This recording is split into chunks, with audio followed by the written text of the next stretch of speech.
Jadi jangan kayak seperti di judul di YouTube ya, saya bilang jangan seperti kayak mata kuda, jangan seperti kuda.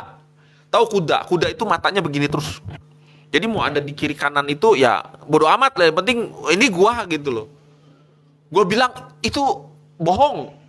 Nggak, padahal di sebelah itu udah dikasih tahu, itu koreografi. Lu nggak bisa komplain. Memang koreografi dibikin sedemikian. Bodoh. Gue bilang itu nggak bisa dipakai buat berantem. Ya itu kayak kuda. Jadi cuma ngelihatnya ke depan terus. Ada baiknya? Ada. Mata kuda itu ada baiknya. Dia nggak peduli kiri kanan gitu. Tapi pada saat sekelebat ada aneh di depan mata, dia kaget. Kuda kan begitu kan? Kaget banget, dia bisa lari ke sana ke sini seperti jadi kayak kuda gila yang ketakutan nggak jelas. Karena apa? Karena kaget. Tiba-tiba muncul bayangan di depan, tiba-tiba muncul sesuatu di depan. Kenapa? Karena dari awal kiri kanannya nggak dilihat. Gitu perbandingannya. Makanya kenapa saya bilang orang-orang yang asal ngejeplak gitu tanpa melihat konteksnya itu seperti mata kuda, nggak ngelihat keliling dulu, main langsung to the point aja, menganggap bahwa dia itu bener ya. Nah saya pun ya, walaupun ya ngelihat orang koreografi itu adalah suatu istilahnya rekaan gerakan yang sudah diatur sedemikian rupa, tapi saya gain sama yang main. Karena apa? Karena saya mikir kalau saya jadi mereka di sana, saya nggak mampu. Jadi kalau kita nggak mampu, ya sudah, nggak usah ngehina orang, nggak usah ngerendahin orang. Kita harus bangga dengan dia. Dia bisa pandai, dia bisa seperti itu, gua nggak bisa. Kira-kira gitu. Nah, itu koreografi, ya. Nah, di pertandingan juga itu kayak di wushu itu juga ada yang namanya sanda. Sanda itu mirip kayak MMA ya, kayak mixed martial art. Ini yang namanya benar-benar sparring juga. Dan ini beda sama sparring yang di awal yang saya bilang. Ini lebih profesional, lebih sangar. Dan ya mungkin yang di awal yang tadi saya sebutkan itu mungkin masih amatir, ya kan? Tapi kalau sanda itu bebas, dia ada banting, dia ada mukul, dia ada tendang. Tapi ingat ya, di antara semua pertandingan itu tetap ada aturan yang harus diikuti. Harus ada aturan diikuti.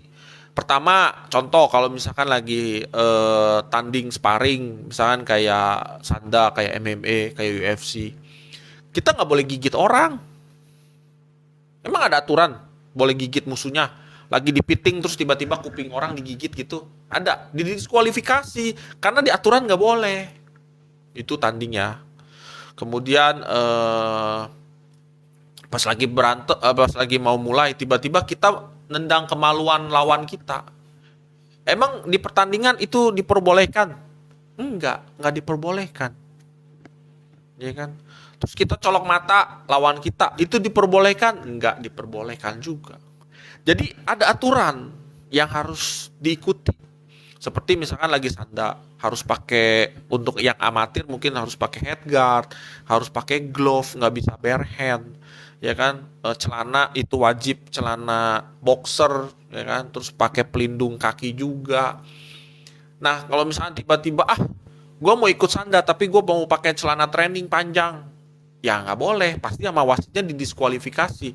Itu dari hal yang simple aja, dari pakaian, apalagi dari aturan-aturan. Nah, teman-teman yang terjun ke kompetisi sparring seperti MMA, seperti sanda, UFC, harus paham juga aturannya.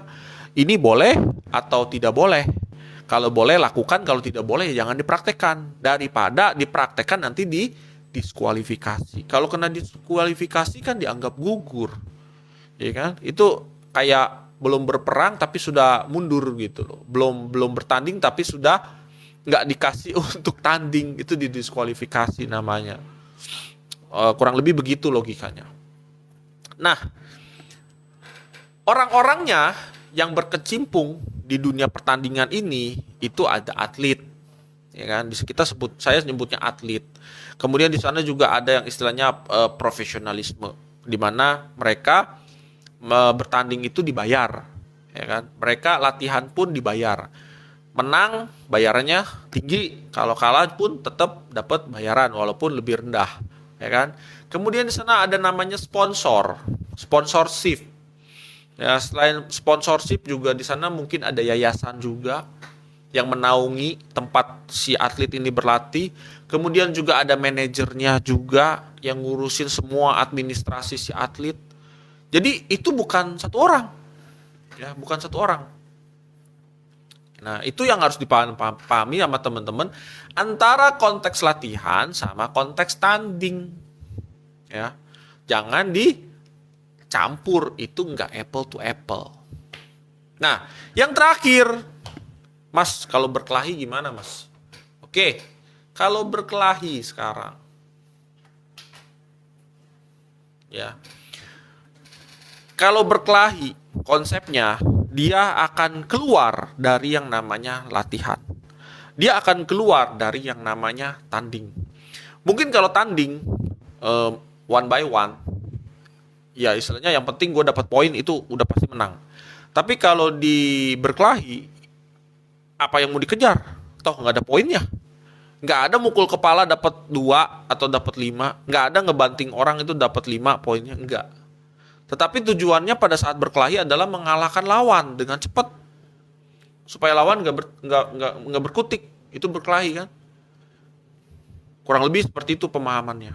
Nah, berkelahi juga menyakiti orang. Nah, kalau kita suka dengan kegiatan nonton orang berkelahi, berarti kita suka menyakiti orang. Itu logika saya. Jangan diikutin kalau sesat ya. Ya, jadi demen banget gitu loh. Karena kayak kemarin komentar saya di YouTube, di konten saya yang ini ya, kalau nggak salah yang mana ya? Bentar ya, saya lihat dulu. Nah, yang ini.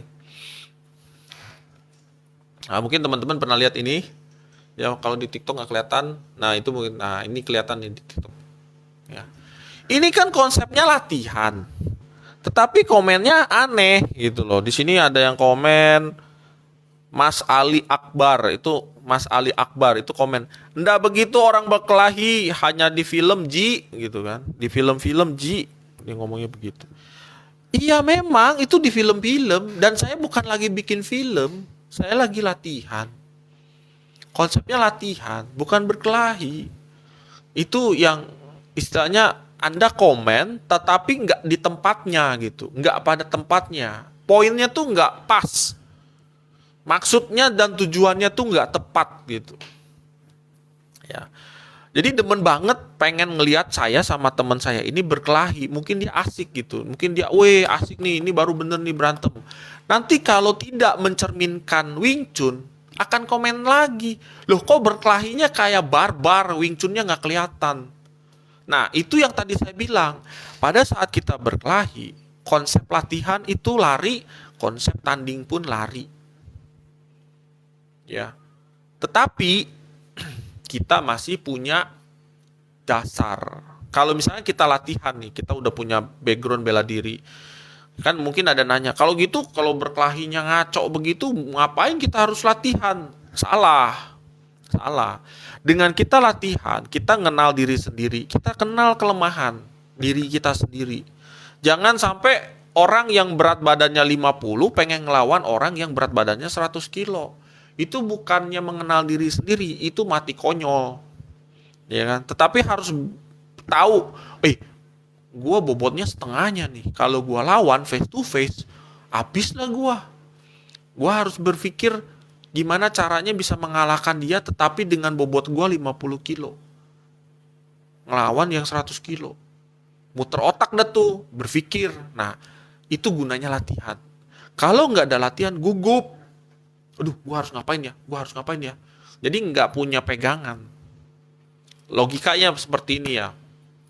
Logikanya seperti ini. eh kenapa penting latihan? Walaupun kita tidak harus selalu berkelahi. Ada pernyataan lebih baik menjadi tentara ya di kebun sendiri, oke, daripada ya kita berkebun di tengah perperangan. Atau lebih baik kita jadi tentara di kebun kita sendiri, atau eh, menjadi petani di tengah peperangan, atau menjadi tukang kebun di tengah peperangan. Nah, kira-kira mending mana di antara dua pernyataan tersebut? Atau logikanya yang paling gampang nih, kurang lebih kayak begini. Di dunia kerja, kita kenalkan yang namanya komputer. Ya, kita kenal yang namanya komputer. Ini pengalaman saya waktu kuliah dulu ya. Otomatis, waktu kita masuk dunia kerja, kita harus bisa menggunakan komputer. Minimal, kita tahu cara nyalahin, kita tahu cara matiin, kita tahu bagaimana cara mengklik yang namanya si tikus itu, mouse ya maksudnya, mouse. Apa bedanya klik kanan, apa bedanya klik kiri, mana yang disebut keyboard, mana disebut kursor, mana disebut Windows, mana disebut file, mana yang disebut Excel, mana disebut Word. Tahu itu aja. Saya nggak ngomongin soal bagaimana caranya mengoperasikan Excel, bagaimana mengoperasikan Word, Microsoft Word maksud saya, atau misalkan kita mengoperasikan Microsoft PowerPoint untuk presentasi, atau kita membuat diagram dengan Microsoft Visio, atau mungkin teman-teman yang berkecimpung di dunia desain, bagaimana menggunakan Corel Draw misalkan. Nggak ke situ dulu. Tapi kita kenal dulu bagaimana keyboard berfungsi, bagaimana kita pakai mouse, gimana fungsinya klik kanan, klik kiri. Itu harus dipahami kan sebagai dasar pada saat kita terjun ke dunia kerja. Ya walaupun sekarang bukan cuma sekedar bisa komputer doang, tapi di zaman saya dulu, waktu lulus kuliah, itu wajib. Bayangkan kalau kita lulus kuliah tetapi kita tidak pernah mengenal yang namanya komputer, tidak pernah memakai yang namanya komputer, tidak pernah mengoperasikan yang namanya Microsoft Word atau Microsoft Excel, bagaimana kita kerja? Apakah di dunia kerja akan ada yang mengajari? Syukur-syukur kalau dunia kerjanya itu atau budaya di tempat kita kerja itu bagus. Senior-senior kita itu mengayomi. Bagaimana kalau senior-senior kita saling sikut-sikutan? Kita bakal dibully sebagai seorang karyawan baru.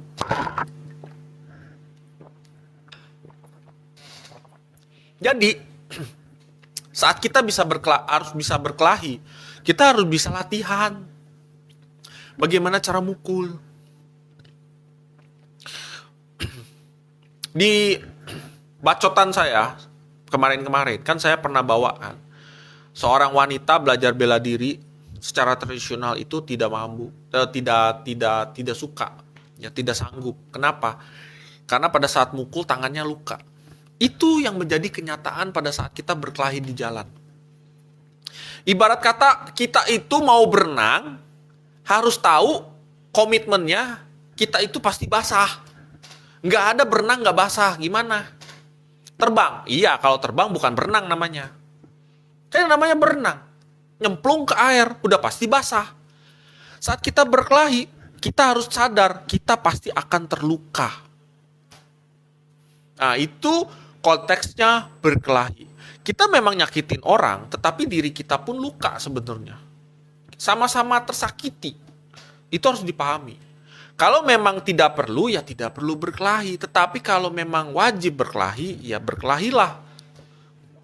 Dengan tujuan yang jelas. Ya. Saya cat garis bawah ya. Berkelahi dengan tujuan yang jelas. Bukan udah salah, ngotot. Ya. Kayak motor-motor itu yang lawan arah yang setiap sore saya selalu lihat itu. jalannya itu di Gedung Panjang, itu di daerah Jakarta Utara. Gedung Panjang, di situ ada apartemen, kalau nggak salah apartemen apa namanya situ. Nah itu, wah itu sering banget lawan arah. Mau bapak-bapak, mau ibu-ibu, mau anak-anak sekolah, mau remaja cewek, remaja putra, itu semua sama. Kenapa? Karena memang dididiknya adalah salah kaprah, salah pola pikir, sesat. Aturan dibuat untuk dilanggar, bukan aturan dibuat untuk ditaati. Dia udah lawan arah, belum tentu punya SIM loh. Belum kalau nggak pakai helm kan kelihatan. Mereka lawan arah itu kebanyakan ya memang nggak pakai helm karena itu daerah perkampungan. SIM juga belum tentu punya loh. STNK motor belum tentu diperpanjang. Udah berapa banyak itu yang dilanggar oleh mereka yang bawa motor tidak dengan tanggung jawab. Oke? Nah, itu berkelahi. Nah, yang harus dipahami juga pada saat berkelahi itu tidak ada sportivitas. Beda sama tanding. Tadi lupa saya nggak sampaikan. Jadi waktu tanding, waktu latihan, kita itu masih sportif. Waktu latihan, kita nggak bener-bener mukul teman latihan loh. Ya mungkin kalau kepukul nggak sengaja, temennya pasti minta maaf. Sorry ya, saya udah sering kalau pas latihan saya kepukul sama anggota. Karena memang saya nggak niat untuk mencelakai dia.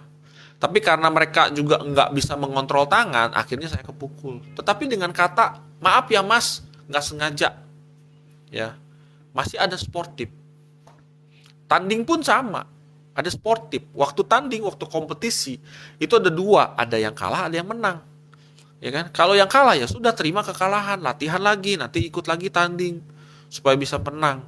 Yang menang ya sudah sportif, nggak usah sombong. Karena dunia itu seperti roda, kadang kita di atas, kadang kita di bawah. Ya kan? Nah, tetapi pada saat berkelahi itu tidak ada sportivitas. Tidak ada aturan. Ya, di sana kejam dan sadis. Nah, kalau tadi waktu tanding saya bilang itu tidak boleh tendang kemaluan, tidak boleh gigit. Bahkan nih, saya pernah nunjukin suatu teknik ya sama temen waktu latihan cisau. Tiba-tiba saya nyubit. Ya. Dibilang, Mas Glenn, kok bisa ada nyubit? Saya bilang, iya. Dia bilang, kalian harus bisa terbiasa bahwa di luar sana saat kita berantem itu tidak ada aturan. Kalau kalian menyubit musuh kalian, nyubit aja. Yang akan ada yang marah juga kok, gitu kan. Yang penting kan safety number one kan. Safety untuk diri kita sendiri itu nomor satu. Itu yang saya selalu bilang gitu. Nah, jadi kalau kita mau gigit kuping, kita mau colok mata, kita mau jenggut rambut, ya kan? Kita mau tendang kemaluan, ya kan? Kadang begini ya, kadang pada saat latihan juga saya sering istilahnya kayak kemarin beberapa sesekali saya contohkan bagaimana kalau misalnya pas lagi latihan, lagi sparring misalkan dan tidak ada rules, tidak ada aturan, tiba-tiba saya langsung menggerok kemaluan kalian dengan tangan saya. Mereka semua pada jijik. Mereka semua pada jijik. Kenapa? Ya, masa tangan ini megang kemaluan orang dan saya megang kemaluan pria gitu loh. Tapi itu kenyataan yang terjadi pada saat kita berkelahi di jalan dan itu tidak ada aturan. Memang nggak ada larangan kita nggak boleh megang buah jakar. Kalau misalkan itu bisa diri kita untuk kita survive, ya kenapa enggak gitu loh. Dan itu juga harus dipahami oleh kaum wanita. Yang namanya untuk berkelahi di jalan yaitu membela diri, di mana safety number one atau safety diri sendiri itu nomor satu. Kalau misalkan itu bisa buat menyelamatkan diri, kenapa enggak untuk dilakukan? Karena memang tidak ada rules, tidak ada aturan, tidak ada sportivitas, tidak ada apa istilahnya, tidak ada pengecut atau kejantanan, tidak. Yang penting harus bisa survive. Ya, di sini konteksnya berkelahi dengan tanggung jawab. Ya, kalau misalkan kita harus membela diri ya, ada tujuan yang harus kita capai pada saat kita berkelahi di jalan. Jadi nggak ada aturan. Itu yang harus dipahami. oleh teman-teman dalam konteks membela diri di jalan atau berkelahi. Ya. Kalau misalnya bisa dihindarin, ya dihindarin aja. Dalam konteks misalnya, ya udah gue geplak sekali, gue kabur, selesai kan? Yang penting tidak ada yang terluka, kita nggak luka dan kita juga tidak membuat luka. Ya. Dan juga satu lagi yang teman-teman harus pahami juga, pada saat kita membela diri dan kita berkelahi di jalan, itu ada hukuman yang nunggu kita di belakang. Kita mukul orang duluan, kita bisa dituntut. Kita nginjek orang yang udah jatuh, itu kita bisa dituntut. Ya. Kita nusuk orang, misalkan kayak kemarin ya, dirampok, kayak di Bekasi waktu berapa tahun yang lalu, 2019 gitu. Ada yang rampoknya itu disabet balik sama yang dirampok, kemudian rampoknya salah satunya meninggal, yang dirampoknya jadi tersangka. Untungnya netizen Indonesia itu hebat gitu, dan mereka membuli kepolisian yang menyatakan bahwa si korban ini jadi tersangka. Akhirnya korban ini diberikan tanda jasa oleh kepolisian. Nah, hal-hal kayak begini itu juga harus dipahami sama teman-teman.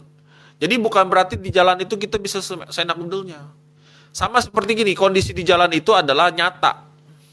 Ya. Nah, begitupun sama dengan di sosial media. Itu juga harus hati-hati. Bagaimana cara kita ngomong, bagaimana cara kita harus berkomentar, bagaimana kita harus mengetik jempol. Mungkin kalau di luar, ya, ibarat kata bahwa mulutmu harimaumu, ya kan? Itu di luar.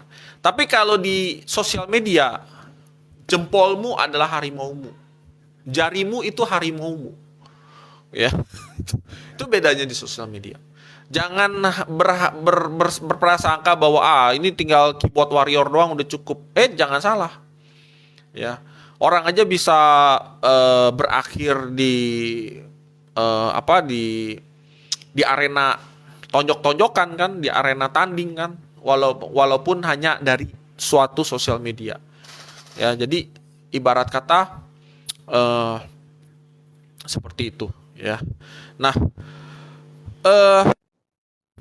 berkelahi juga kalau bisa saya bilang kayak tadi yang di awal saya bilang, berkelahi itu bukan berarti ya cuman sekedar tonjok dan tangkis, ya, tetapi berkelahi itu kalau kita tidak tahu caranya dan tidak bisa membaca situasi, kita akan mati konyol.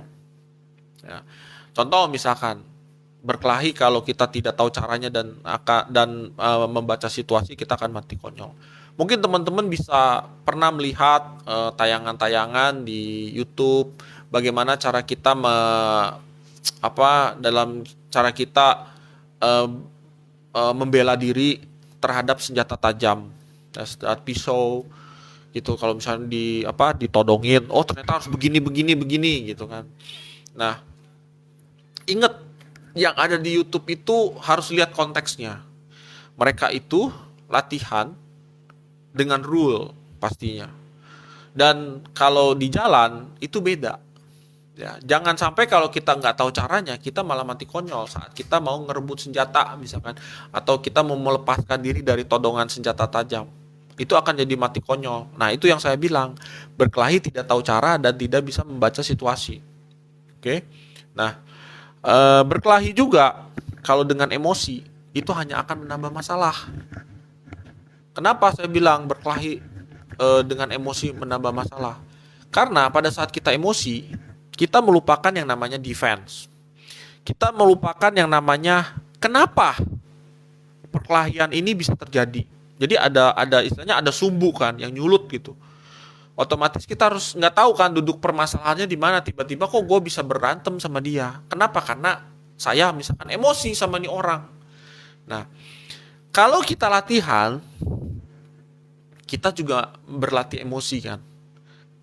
Pernah nggak ngerasa mungkin ya teman-teman yang sering latihan sparring, tiba-tiba ini konteksnya lagi latihan ya, teman-teman kita lagi sparring nih, emosi terpancing, ya, kemudian nggak suka dan akhirnya mau mukul temennya bener-bener.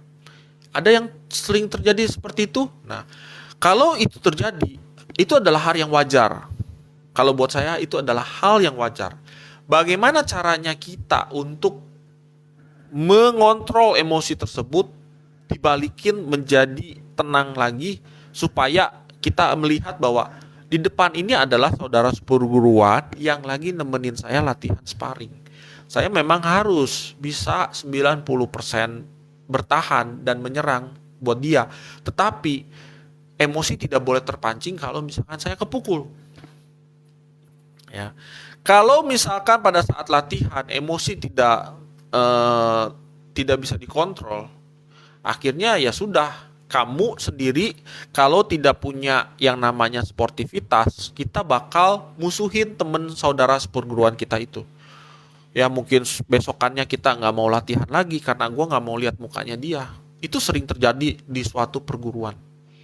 Ya, makanya selama ini kenapa saya dalam hal ngajar, mungkin ya kalau teman-teman di Rawamangun kenal saya gitu kan, terus tahu saya tuh sering bercanda, ya kan? Sorry, saya sering bercanda, kemudian sering ngajak bersenda gurau. Tujuannya satu, ya tujuannya satu. Eh, kita mengakrabkan, ya. Jangan sampai emosi-emosi yang muncul pada saat kita latihan itu terbawa pada saat kita selesai dan kita bawa pulang ke rumah. Jadi emosinya tuh sampai rumah tuh masih dipikir, sial gua tadi kepukul nih sama si Anu. Resiko orang gitu kan. Orang orang kalau latihan tuh dikontrol tangannya, ini kan buktinya kepukul.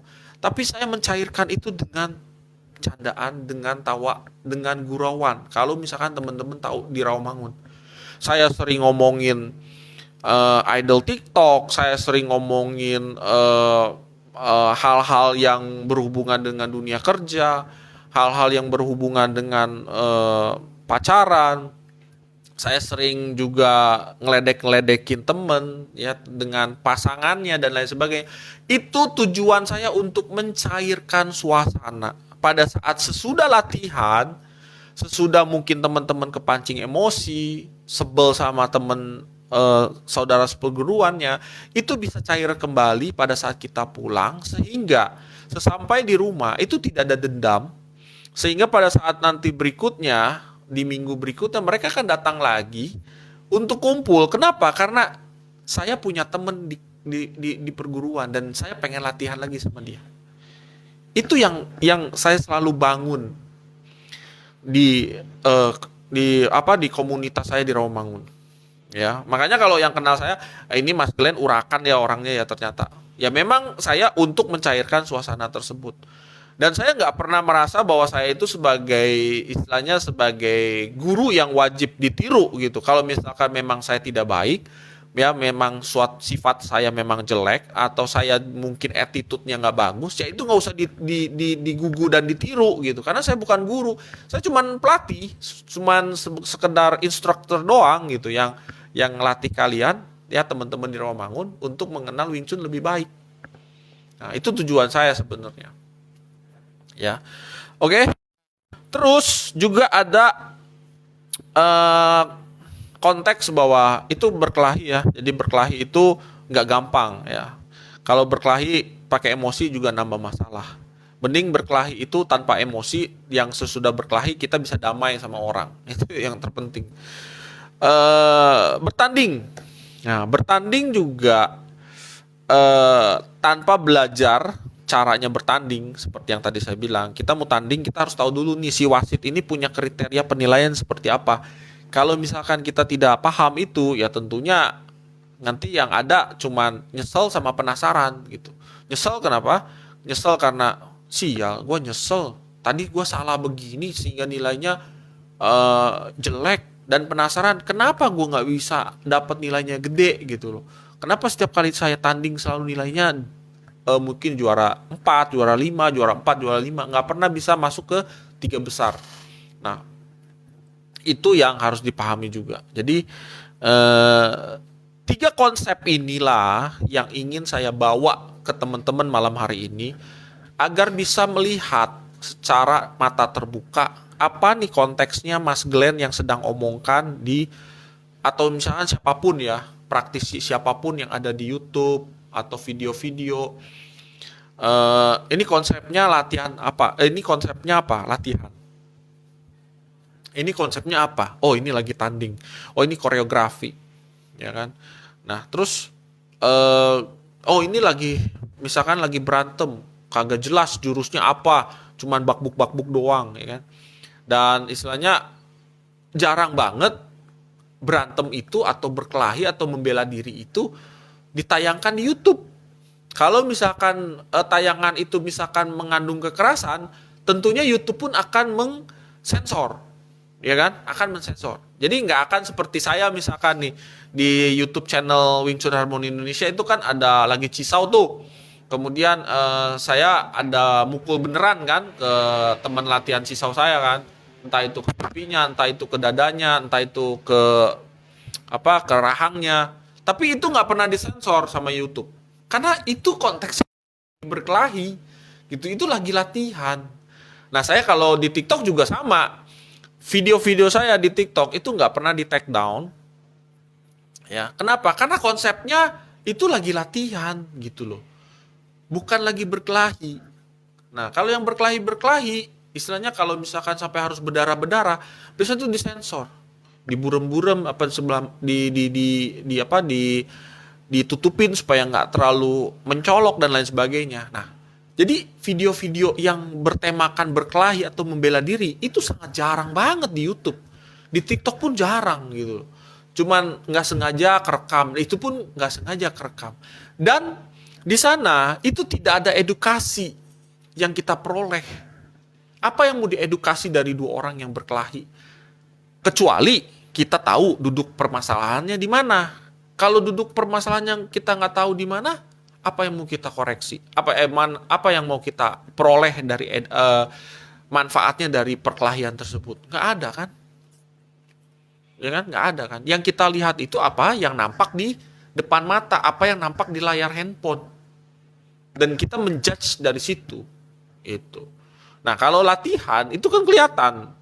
Saya ada ngejelasin, saya ada meluruskan suatu suatu konsep, ya kan? Saya meluruskan suatu eh, suatu kalimat, suatu penjelasan dan lain sebagainya. Kemudian kalau lagi tanding juga kan kelihatan, ya kan? Oh, ini lagi tanding, ada kompetisi dan lain sebagainya. Jadi jelas gitu di video itu, ya. Nah, jadi kira-kira itu ya teman-teman buat di YouTube dan juga buat teman-teman di TikTok. Ini adalah uh, klarifikasi, bukan klarifikasi sebenarnya ya. Sharing opini ya yang ingin saya luruskan dan ingin menggiring pola pikir dari teman-teman itu untuk bisa membedakan saat melihat video bela diri. Ini konsepnya apa? Saat melihat suatu edukasi bela diri, seperti saya saat ini lagi ngebacot, itu konsepnya apa? Ya. Jadi jangan dihubungkan dengan hubungan yang tidak apple to apple, ya. Kemudian kalau misalkan teman-teman ada yang komentar untuk meluruskan, "Oh, Mas Glenn, itu bukan begitu, itu harusnya seperti ini." Silakan, itu nggak apa-apa. Saya sangat-sangat menghargai itu semua, ya. Karena dengan teman-teman komen berarti teman-teman istilahnya ada intention sama apa yang saya sampaikan. Gitu. Kalau nggak komen ya antara dua, antara nggak suka atau bingung. Antara nggak suka atau bingung. Oke, kira-kira itu yang bisa saya sampaikan. Silakan teman-teman ada yang mau tanya soal 3 konsep ini, ya 3 konteks ini, antara latihan, tanding, sama benar-benar membela diri atau berkelahi. Berkelahi dengan tanggung jawab lah ya, supaya nggak salah kaprah. Itu silakan kalau misalkan ada yang mau ditanyakan. Untuk di YouTube, mohon maaf nih, ini ternyata putus ya streaming saya. Waduh, ini parah banget. Saya nggak tahu nih kenapa. Ini mungkin karena jaringan ya, error. Ini cuman baru berapa menit doang. Oh ini 1 jam ya, 1 jam putus tapi. Ya sangat mengecewakan sekali. Paling nanti yang di TikTok saya comot aja buat saya masukin di YouTube. Oke, kira-kira itu aja. Kalau nggak ada yang ditanyakan, saya rasa saya cukupkan karena ini sudah jam setengah 11. Ya, setengah 11 ya, setengah 11. Berarti sudah 1 jam, sekitar 1 jam setengah lah ya saya ngebacot. Eh, Sampai ketemu lagi. Oke, ya terima kasih banyak juga Kopiter. Sampai ketemu di hari Selasa ya Kopiter. Wah, saya penasaran banget sama Kopiter. Kopiter ini banyak ahli, banyak bisanya gitu kalau saya lihat di video-videonya di TikTok.